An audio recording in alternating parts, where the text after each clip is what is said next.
세상에는 밝음과 어두움, 크고 작음, 깨끗함과 더러움이 존재합니다.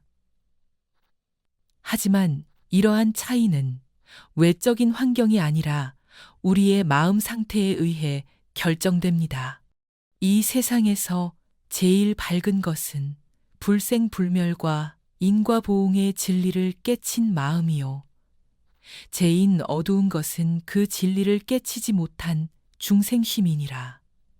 또 제일 큰 것은 허공의 합이란 대자비심이요. 제일 작은 것은 용납하지 못하는 마음이며 제일 깨끗한 것은 욕심을 제거한 청정심이요. 제일 더러운 것은 욕심에 물들고 얽매인 탐심이니라. 이 말씀은 우리가 무엇을 알고 깨닫느냐에 따라 마음의 상태가 달라지며 그것이 곧 우리의 인생을 결정한다는 깊은 의미를 담고 있습니다. 그렇다면 우리는 어떻게 해야 밝고 크고 깨끗한 마음을 가질 수 있을까요? 그리고 무엇이 우리를 어둡고 작고 더러운 마음으로 이끄는 것일까요? 이제부터 하나씩 이야기해 보겠습니다. 첫 번째로 제일 밝은 마음은 불생불멸과 인과보응의 진리를 깨친 마음이다. 불교에서는 모든 것은 변하지만 궁극적으로 사라지는 것은 없다고 가르칩니다. 이것이 바로 불생불멸의 진리입니다. 즉, 우리는 태어나고 죽는 것 같지만 사실은 끊임없이 변화하고 이어지는 존재라는 것입니다. 또한 인과보응은 원인이 있으면 반드시 결과가 따른다는 법칙입니다. 즉, 내가 지은 행위는 반드시 나에게 돌아오며 선한 행위는 좋은 결과를, 악한 행위는 나쁜 결과를 가져오게 됩니다. 이 두 가지 진리를 깨달은 사람은 삶과 죽음을 초월한 평온한 마음을 가지며 남을 원망하지 않고 자신의 행동을 바르게 하려 노력합니다. 그렇기에 이 세상에서 가장 밝은 것은 이 진리를 깨친 마음입니다. 반대로 이 진리를 깨닫지 못한 사람은 삶을 두려워하고 죽음을 두려워하며 인과를 무시한 채 함부로 행동하다가 결국 고통에 빠지게 됩니다. 이것이 바로 제일 어두운 마음, 즉 중생심입니다. 두 번째로 제일 큰 마음은 허공과 합이란 대자비심이다. 부처님께서는 자비심이 가장 위대한 마음이라고 하셨습니다. 왜냐하면 자비는 자신을 넘어 모든 생명을 품고 나아가 우주의 이치를 따르는 마음이기 때문입니다. 허공은 경계가 없습니다. 그렇기에 허공처럼 크고 넓은 마음을 가진 사람은 모든 것을 포용할 수 있습니다. 이것이 바로 대자비심입니다. 반대로 자신의 마음이 작아지면 어떨까요? 남의 실수를 용서하지 못하고 나와 다른 사람을 배척하며 작은 일에도 쉽게 화를 내고 자기 중심적인 태도를 보이게 됩니다. 이러한 좁은 마음을 가진 사람은 고통 속에서 살게 됩니다.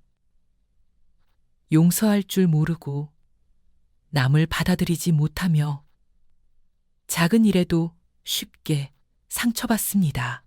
결국 세상에서 가장 큰 것은 대자비심이며 가장 작은 것은 남을 용납하지 못하는 마음입니다. 세 번째로 제일 깨끗한 마음은 욕심을 제거한 청정심이다. 청정심이란 어떤 집착도 없이 맑고 깨끗한 마음을 뜻합니다. 즉, 욕심과 집착에서 자유로운 상태입니다. 부처님께서는 사람의 근원적인 고통은 욕심에서 비롯된다고 하셨습니다. 욕심이 있으면 끊임없이 더 많은 것을 원하고 부족함을 느끼며 불만이 생기고 결국 불행한 삶을 살게 됩니다. 반면 욕심을 내려놓은 사람은 현재에 만족하며 삶의 모든 순간을 감사하는 마음으로 살아갑니다. 이들이야말로 가장 깨끗한 마음을 가진 사람들입니다. 대번째로 제일 더러운 마음은 욕심에 물들고 얽매인 탐심이다. 탐심은 자신의 욕망을 채우기 위해 끝없이 집착하는 마음을 뜻합니다. 욕심은 사람을 망치게 합니다. 더 많은 돈, 더 분픈 권력, 더 큰 명예를 원하며 결국 스스로를 고통 속으로 몰아넣게 됩니다. 심리학에서도 지나친 욕망은 스트레스를 증가시키고 인간관계를 해치며 심지어 신체 건강에도 악영향을 준다는 연구 결과가 있습니다. 불교에서는 욕심이 많은 사람은 아무리 많은 것을 가져도 만족하지 못하고 욕심을 버린 사람은 아무리 적게 가져도 행복하다고 합니다. 결국 세상에서 가장 더러운 것은 탐욕에 물든 마음이며 가장 깨끗한 건 욕심을 내려쓴 청정을 마련놓은 청정한 마음입니다. 다섯 번째로 밝고 큰 마음을 가지기 위해 우리가 해야 할 일. 마음을 어떻게 쓰느냐에 따라 우리의 삶이 결정된다고 하셨습니다. 그렇다면 밝고 크고 깨끗한 마음을 가지려면 어떻게 해야 할까요? 삶의 법칙을 깨달아야 합니다. 불생불멸과 인과보응의 원리를 이해하고 삶을 긍정적으로 받아들이는 연습을 해야 합니다. 마음을 넓게 써야 합니다. 남을 미워하기보다 이해하고 용서하는 마음을 가지는 것이 중요합니다. 욕심을 줄이는 연습을 해야 합니다. 무엇이든 너무 많이 원하지 않는 습관을 들이면 마음이 편안해집니다.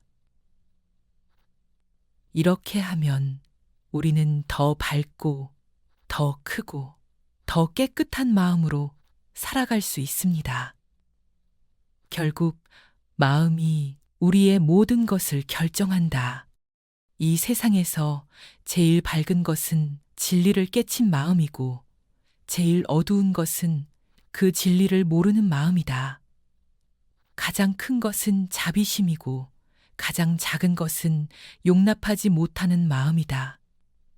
가장 깨끗한 것은 욕심을 버린 마음이고 가장 더러운 것은 탐욕에 물든 마음이다 라고 하셨습니다. 즉, 우리의 마음 상태가 곧 우리의 삶을 결정합니다. 그러므로 우리 스스로의 마음을 점검하고 더 나은 방향으로 가꾸어 가는 것이 가장 중요한 수행입니다. 세상에는 밝음과 어두움, 크고 작음, 깨끗함과 더러움이 공존합니다. 그러나 이러한 차이는 외부 환경이 아닌 우리의 마음 상태에 의해 결정됩니다. 인생의 여정에서 가장 중요한 것은 외적 성취가 아니라 내면의 상태라는 점을 오랜 지혜는 가르쳐 줍니다. 이 세상에서 제일 밝은 것은 불생불멸과 인과보응의 진리를 깨친 마음이요. 제일 어두운 것은 그 진리를 깨치지 못한 중생심이니라. 또 제일 큰 것은 허공의 합이란 대자비심이요. 죄인 작은 것은 용납하지 못하는 마음이며 제일 깨끗한 것은 욕심을 제거한 청정심이요. 제일 더러운 것은 욕심에 물들고 얽매인 탐심이니라. 이 가르침은 우리의 인식과 깨달음이 마음의 상태를 결정하고 그것이 삶의 질을 좌우한다는 심오한 통찰을 담고 있습니다. 그렇다면 어떻게 밝고 깨끗한 마음을 기를 수 있을까요? 진리를 깨닫는 밝은 마음. 동양의 지혜는 모든 것은 변하지만 궁극적으로 사라지지 않는다는 불생불멸의 원리를 가르칩니다.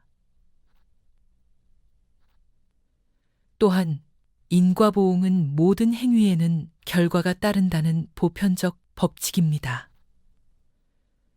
이러한 진리를 깨달은 마음은 삶의 굴곡에도 흔들리지 않는 지혜를 갖습니다.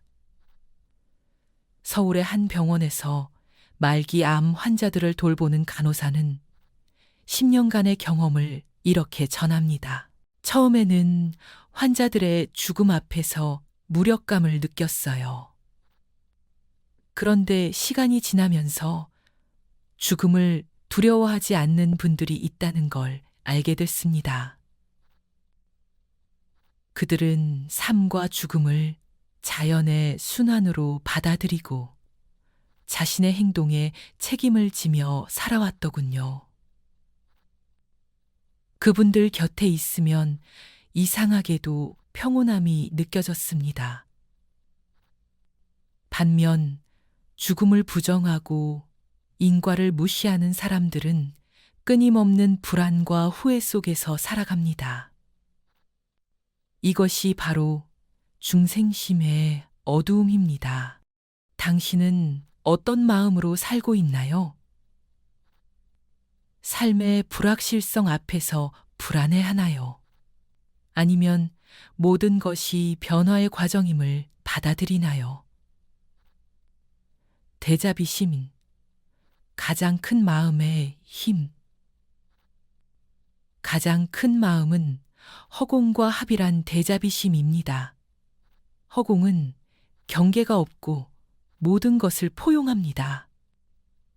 이처럼 넓은 마음을 가진 사람은 타인의 실수를 너그럽게 바라보고 차이를 인정하며 모든 존재를 존중합니다. 심리학자 리처드 데이비스는 자비 명상을 꾸준히 실천한 사람들은 뇌의 공감 영역이 활성화되고 스트레스 호르몬 수치가 감소한다는 연구 결과를 발표했습니다. 자비심이 단순한 도덕적 가치가 아닌 생물학적으로도 우리에게 유익하다는 증거입니다. 40대 중반의 한 회사 중역은 자신의 경험을 이렇게 말합니다. 예전에는 직원들의 실수에 쉽게 화를 냈어요. 그런데 이것이 조직 분위기를 해친다는 걸 깨달았습니다. 그래서 이해와 포용을 실천하기로 했죠. 그는 대화 방식을 이렇게 바꿨습니다. 이 정도도 제대로 못하나? 기한은 왜 지키지 못했지? 이 프로젝트에서 어려움을 겪고 있는 것 같은데 어떤 부분이 문제였나요? 함께 해결 방법을 찾아봅시다. 이러한 변화는 팀의 성과와 만족도를 크게 향상시켰습니다. 직원들은 실수를 숨기지 않고 더 적극적으로 문제 해결에 참여하게 되었고, 결과적으로 팀 전체의 역량이 강화되었습니다. 반면 마음이 작은 사람들은 사소한 일에도 쉽게 분노하고 남을 용납하지 못하며 자기중심적인 관점에 갇혀 살아갑니다. 이런 사람들 주변에는 긴장과 갈등이 끄이지 않습니다. 여러분은 타인의 실수를 어떻게 받아들이고 있나요? 나와 다른 의견을 가진 사람을 포용할 수 있나요? 마음의 크기가 삶의 질을 결정한다는 점을 기억하세요. 타인이 착한 사람을 만만하게 여기는 심리학적 이유, 대자비심을 가진 사람. 흔히 착한 사람이라 불리는 이들이 종종 타인에게 이용당하거나 만만하게 여겨지는 현상이 있습니다. 이것은 왜 발생할까요? 미국 하버드 대학교의 심리학자 에이미 커디는 경계 설정의 부재가 타인의 존중을 감소시킨다는 연구를 발표했습니다. 그에 따르면 인간은 타인과의 관계에서 무의식적으로 경계 탐색을 진행합니다. 상대방이 어느 선까지 양보하는지 파악하고 그 경계를 점차 시험하는 것이죠. 한 상담 심리사는 이 현상을 이렇게 설명합니다.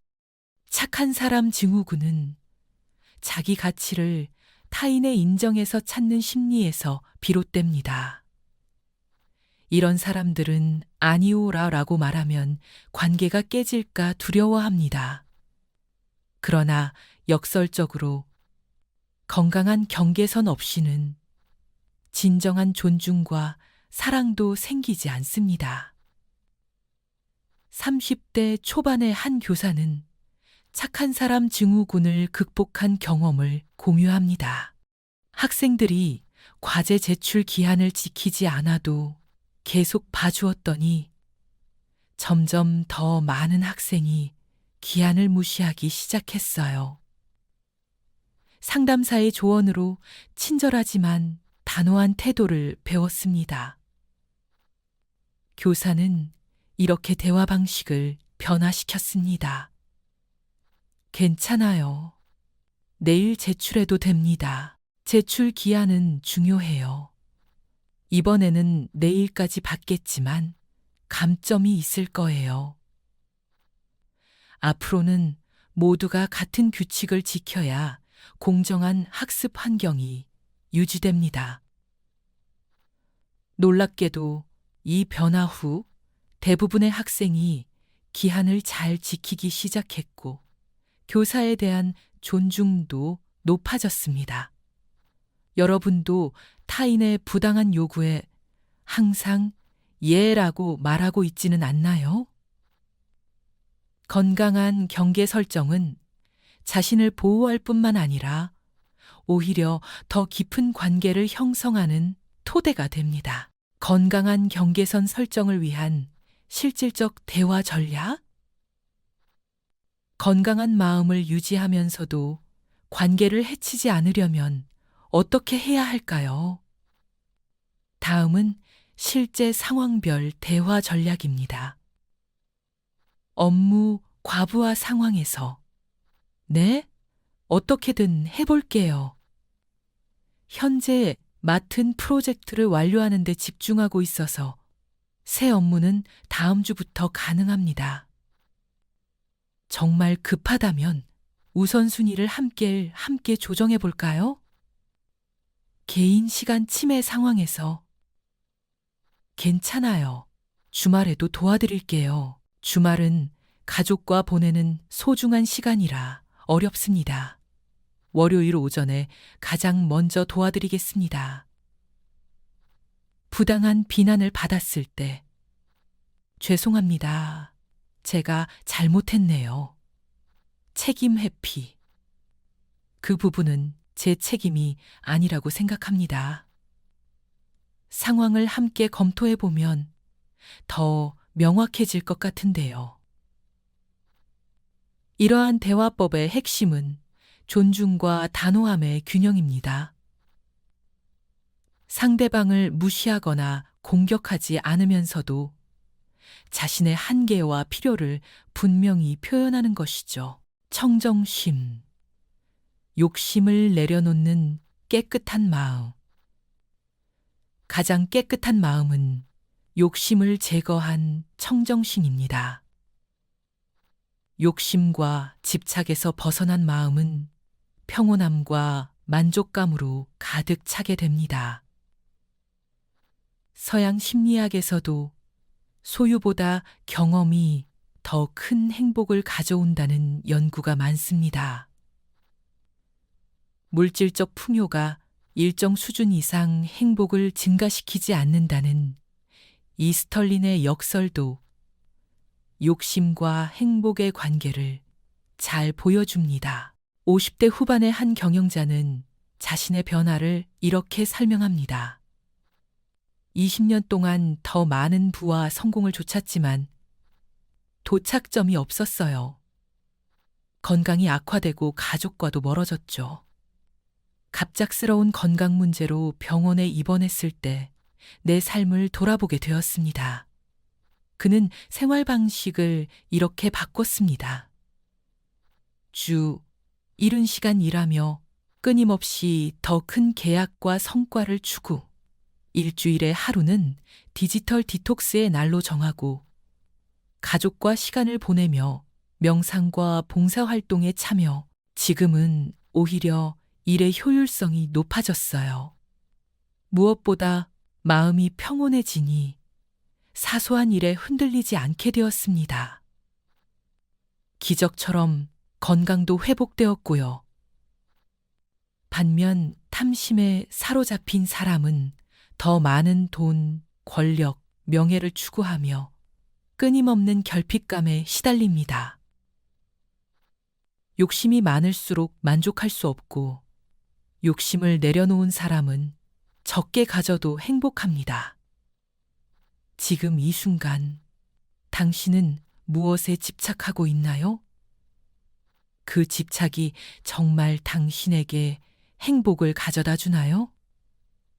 내려놓을 수 있는 것이 있다면 무엇인가요? 마음의 변화를 위한 일상 실천법. 밝고 크고 깨끗한 마음을 기르기 위한 구체적 실천법을 소개합니다. 아침 의도 설정. 하루를 시작하며 오늘 나는 어떤 마음으로 살 것인가 명확하게 합니다. 예를 들어 오늘은 남을 판단하지 않고 이해하는 마음으로 살겠다와 같은 구체적 의도를 세웁니다. 3초 호흡법.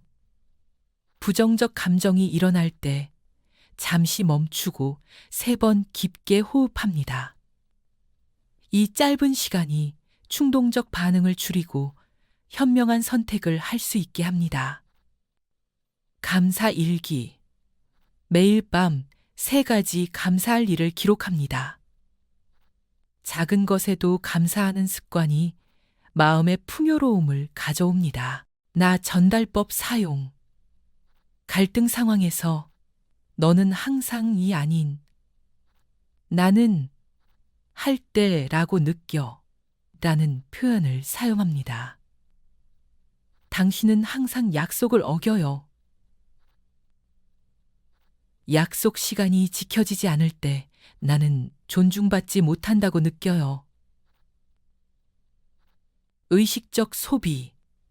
물건을 구매하기 전에 이것이 정말 필요한가? 내 행복에 얼마나 기여할 것인가를 질문합니다. 한 심리 상담사는 이런 작은 실천이 누적되면 놀라운 변화가 일어난다고 설명합니다. 마음의 습관은 근육과 같아서 꾸준히 훈련하면 강해집니다. 처음에는 어색하고 힘들더라도 반복하면 자연스러운 상태가 됩니다. 성공적인 관계 변화의 사례. 30대 중반의 한 부부는 결혼 7년 차에 심각한 위기를 맞았습니다. 작은 갈등이 쌓이면서 서로에 대한 원망과 불신이 깊어졌죠. 상담사의 도움으로 그들은 마음의 변화에 집중했습니다. 남편은 이렇게 말합니다. 항상 아내의 부족함에 집중했어요. 그런데 내 마음의 렌즈를 바꾸니 아내의 노력과 장점이 보이기 시작했습니다. 아내도 변화를 경험했습니다. 남편의 행동을 나를 무시하는 것으로 해석했는데 사실은 그의 표현 방식이 다를 뿐이었어요. 내 해석이 현실을 만들고 있었던 거죠. 그들은 대화 방식을 이렇게 바꿨습니다. 너는 항상 집안일을 안 도와.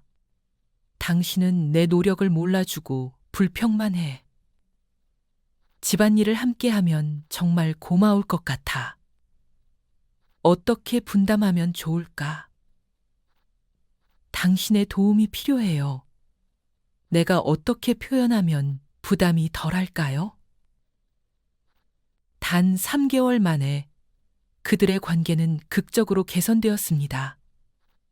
갈등이 없어진 것이 아니라 갈등을 대하는 마음과 방식이 달라진 것입니다.